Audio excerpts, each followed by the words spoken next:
அதனால் ட்வீட்டில் எப்படி போட்டாங்க, பேர் அப்படி சொன்னாங்க, பேச்சு அப்படி சொன்னாங்க, அதெல்லாம் யாரும் பொருட்படுத்த போவதில்லை.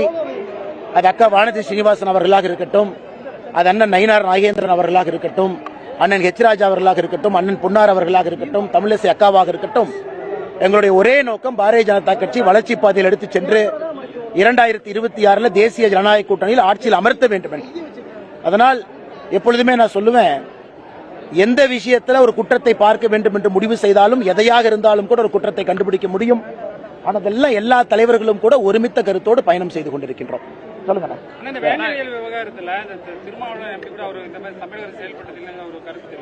இன்னைக்கு திமுக என்றாலே அது ஒரு டிராமா கம்பெனி, நாடக கம்பெனின்னு சொல்லுவோம். இன்னைக்கு வேங்கை வயல் நிகழ்வுக்கு தமிழக காவல்துறை எழுதியிருக்கக்கூடிய அந்த கதை திரைக்கதை வசனம் கலைஞர் கருணாநிதி அவர்கள் எழுதக்கூடிய கதை திரைக்கதை வசனத்தை மிஞ்சக்கூடிய ஒரு விஷயத்தை தமிழக காவல்துறை செய்திருக்கின்றார்கள். யாருமே நம்ப மாட்டாங்க. 900 நாட்களுக்கு பிறகு இதை யாரும் நம்ப போறது கிடையாது. யாருக்கும் இதன் மீது நம்பிக்கை இருக்க போவதில்லை. வேங்கை வயல் சம்பவம் நடந்து ஆண்டுகளை கடந்து நின்று கொண்டிருக்கின்றோம்.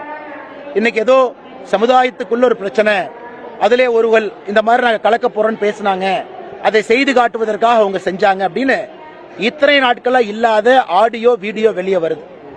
இதையெல்லாம் திமுக அரசு நடத்தக்கூடிய ஒரு கதை திரைக்கதை வசனமாகத்தான் இந்த வேங்கை வயல்ல காவல்துறை அளித்திருக்கக்கூடிய சார்ஜ் ஷீட்டை நாங்க பார்க்கிறோம். உள்ளத்திலே உங்களுக்கு பயம் இல்லை என்றால் எதற்காக சிபிஐ என்கொயரியை தடுக்கிறீங்க?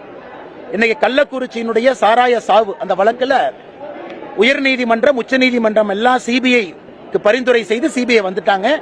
முதல் தகவல் அறிக்கையை பதிவு செய்து சிபிஐ விசாரணை ஆரம்பிச்சிட்டாங்க. உண்மையாலும் வெளிப்படைத்தன்மையாக இருக்கக்கூடிய திமுக அரசு இருந்தால் எதற்காக சிபிஐ விசாரணை நீங்க தடுக்கணும்? கூட்டணி கட்சியாக இருக்கக்கூடிய திருமாவளவன் அதை ஏத்துக்கல, கூட்டணி கட்சியாக இருக்கக்கூடிய கம்யூனிஸ்ட் ஏத்துக்கல, எதிர்கட்சிகள் நாங்க யாரும் ஏத்துக்கல, ஏன் வேங்கை வயலில் இருக்கக்கூடிய மக்களும் ஏத்துக்கல. அப்ப யாருடைய கண்ணை துடைப்பதற்காக இது போன்ற போலித்தனமான செயல்ல திமுக அரசு ஈடுபட்டிருக்கின்றார்கள் என்பதை அவர்கள் தான் தெளிவுபடுத்த வேண்டும். அதிமுக கூட்டணி தொடர்பாக நயினார் நாகேந்திரன் அவர் என்ன சொன்னாங்க, அது மாதிரி எடப்பாடி கிட்ட அவர்கிட்ட பேசினாலே போதும், நாங்க ரைடு விட வேண்டியதில்லை அப்படின்ற ஒரு பதிவு பண்ணியிருக்காரு. இல்ல, ரைடு விடுறதுக்கெல்லாம் நயினார் அன்னைக்கு எந்த அதிகாரம் இல்லைங்கண்ணா. அடுத்த கேள்விங்கண்ணா.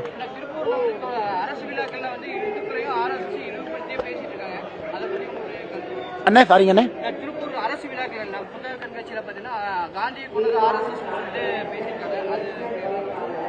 ஆனா இன்னைக்கு திமுகவில் உறுப்பினராக இருக்க வேண்டும் என்றால் முதல் தகுதி என்பது படிக்காம இருக்கணும்.